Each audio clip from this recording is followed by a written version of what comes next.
Trump को लौटाने होंगे सभी देशों से कमाए टैरिफ के पैसे। अमेरिकी कोर्ट से राष्ट्रपति डोनाल्ड ट्रंप को बड़ा झटका। फेडरल अपील कोर्ट ने देशों पर लगे टैरिफ किए खारिज। राष्ट्रपति को नहीं दिए जा सकते असीमित अधिकार। मैं आज जद पे अगर हूं तो खुशगुमान न हो, चराग सबके बुझेंगे, हवा किसी की नहीं। ट्रंप के टैरिफ का दंश झेल रहे दुनिया के तमाम देश शायद मन ही मन अहमद फराज की इन पंक्तियों को दोहरा रहे होंगे, क्योंकि जब से ट्रंप ने अमेरिकी राष्ट्रपति के रूप में कार्यभार संभाला तब से दुनिया में सिर्फ 3 ही शब्दों की गूंज सुनाई देती है, ट्रंप, ट्रेड और टैरिफ। दुनिया जब भी सैन्य संघर्ष से कुछ हद तक राहत पाती है तो ट्रंप का टैरिफ बम किसी न किसी देश पर फूट जाता है। लेकिन इसी बीच अमेरिकी कोर्ट का एक ऐसा फैसला आया है जिसने काफी हद तक ट्रंप के मंसूबों पर पानी फेरने का काम किया है और फराज की उन पंक्तियों को सही सिद्ध किया है कि हवा किसी की नहीं। कोर्ट के फैसले से ट्रंप की ट्रेड पॉलिसी को झटका। फेडरल अपील कोर्ट के फैसले से ट्रंप की ट्रेड पॉलिसी को बड़ा झटका लगा है। दरअसल कोर्ट ने वो सारे टैरिफ खारिज कर दिए हैं जिन्हें ट्रंप ने नेशनल इमरजेंसी घोषित कर देशों पर थोप दिए थे। कोर्ट ने साफ कहा कि राष्ट्रपति को असीमित अधिकार नहीं दिए जा सकते हैं। कोर्ट का यह फैसला ऐसे समय में आया है जब ट्रंप बार बार यह दावा कर रहे हैं कि वो कांग्रेस यानी अमेरिकी संसद की मंजूरी के बिना भी विदेशी सामानों पर टैक्स लगा सकते हैं। ट्रंप का दावा और टैरिफ पर लुका छिपी जारी। ट्रंप ने दावा किया था कि वो अमेरिकी संसद यानी कांग्रेस को दरकिनार कर दुनिया भर के देशों पर भारी भरकम टैरिफ थोप सकते हैं और उन्होंने किया भी वैसा। 2 अप्रैल को ट्रंप ने लिबरेशन डे बताते हुए लगभग सभी ट्रेड पार्टनर्स पर 10% का बेसलाइन टैरिफ लगाया था। साथ ही जिन देशों के साथ अमेरिका का व्यापार घाटा ज्यादा था उन पर 50% तक के रेसिप्रोकल टैरिफ भी लगाए थे। बाद में उन्होंने 90 दिनों के लिए टैरिफ को निलंबित कर बातचीत का मौका दिया, जिसके दौरान जापान, ब्रिटेन और यूरोपीय संघ जैसे देशों ने समझौते कर लिए, जबकि कुछ देशों पर भारी टैरिफ जारी रहा। उदाहरण के तौर पर लाओस पर 40% और अल्जीरिया पर 30% टैरिफ लगाया गया और हाल ही में भारत और ब्राजील जैसे देशों पर 50% टैरिफ लगाया गया। International emergency economic powers act का हवाला। ट्रंप ने 1977 के international emergency economic powers act यानी IEEPA का हवाला दिया था और लंबे समय से चल रहे व्यापार घाटे को राष्ट्रीय आपातकाल घोषित किया था। फरवरी में उन्होंने कनाडा, मैक्सिको और चीन पर भी यही कानून लगाकर टैरिफ थोप दिए थे और कहा था कि अवैध इमिग्रेशन और ड्रग्स की तस्करी रोकने में ये देश नाकाम हैं, जबकि अमेरिकी संविधान के अनुसार टैक्स और टैरिफ लगाने की मूल शक्ति कांग्रेस के पास है। हालांकि धीरे धीरे यह शक्ति राष्ट्रपति को भी दी जाती रही है, लेकिन ट्रंप ने इसका अधिकतम इस्तेमाल किया। कोर्ट के फैसले के बावजूद इन टैरिफों पर असर नहीं। कोर्ट ने उन टैरिफों को खारिज कर दिया जो ट्रंप ने राष्ट्रीय आपातकाल घोषित करके लगाया था, लेकिन स्टील, एल्यूमीनियम और ऑटो पर सुरक्षा कारणों से लगाए गए शुल्क और चीन पर लगाए गए शुरुआती टैरिफ इसमें शामिल नहीं हैं। कारोबारी जगत पहले से ही अनिश्चितता में है और इस फैसले से ट्रंप की दबाव बनाने की रणनीति कमजोर हो सकती है।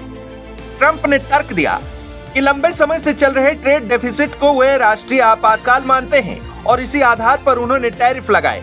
विशेषज्ञों के मुताबिक अब विदेशी सरकारें अमेरिकी मांगों को टाल सकती हैं या पुराने समझौतों पर फिर से बातचीत की मांग कर सकती हैं।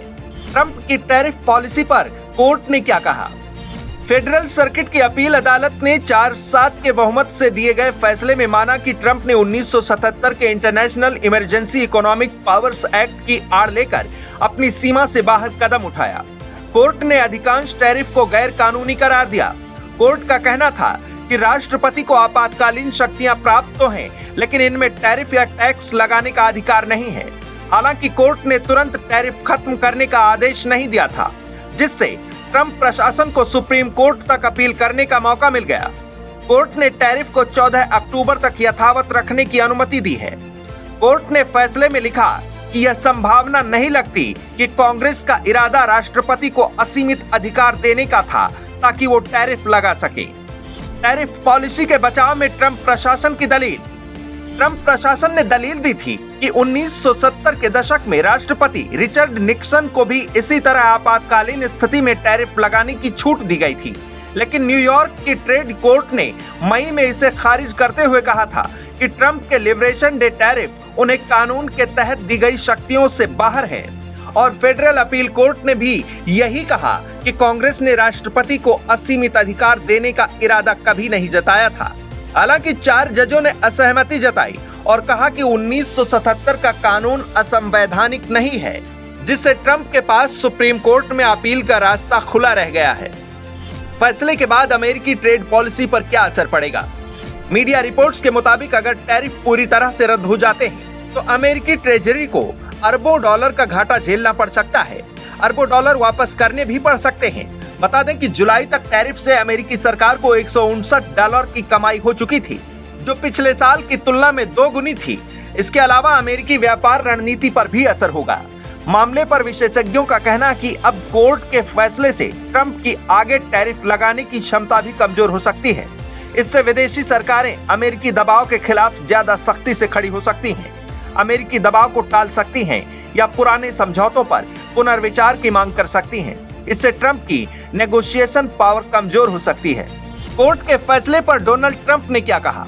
कोर्ट के फैसले के बाद ट्रंप ने सोशल मीडिया पर नाराजगी जताई और कहा अगर यह फैसला कायम रहा तो अमेरिका को तबाह कर देगा। और जैसा कि स्वाभाविक था, उन्होंने सुप्रीम कोर्ट में लड़ाई लड़ने का ऐलान भी कर दिया है। ट्रंप ने अदालत के आदेश को सिरे से खारिज कर दिया और कहा कि सभी टैरिफ आगे भी लागू रहेंगे। उन्होंने कोर्ट के फैसले को गलत और पक्षपाती बताया। अब क्या है ट्रंप के पास दूसरे विकल्प?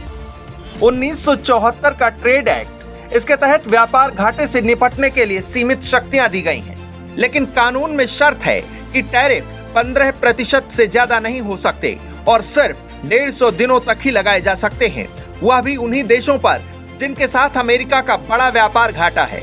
1962 का ट्रेड एक्सपेंशन एक्ट, विदेशी स्टील, एल्यूमीनियम और ऑटो पर टैरिफ लगाया जा सकता है, लेकिन इसके लिए वाणिज्य विभाग की जांच जरूरी है और यह राष्ट्रपति के अपने विवेकाधिकार से सीधे लागू नहीं किए जा सकते। फिलहाल फेडरल अपील कोर्ट के फैसले ने ट्रंप की मनमानी टैरिफ पॉलिसी पर रोक लगा दी है और अंतिम फैसला अमेरिकी सुप्रीम कोर्ट से ही तय होगा कि ट्रंप को भविष्य में विदेशी सामानों पर टैक्स लगाने की कितनी छूट मिलेगी, जिस पर कहीं ना कहीं पूरी दुनिया की निगाहें टिकी होंगी। आने वाले समय में देखना दिलचस्प होगा कि टैरिफ पर ट्रंप की मनमानी बरकरार रहती है या अमेरिकी सुप्रीम कोर्ट भी ट्रंप को नया झटका देने वाली है। और अगर सुप्रीम कोर्ट फेडरल कोर्ट के फैसले से सहमत हो जाती है तो पूरी दुनिया निश्चित ही राहत की सांस लेने वाली है। डेस्क रिपोर्ट, आज की खबर।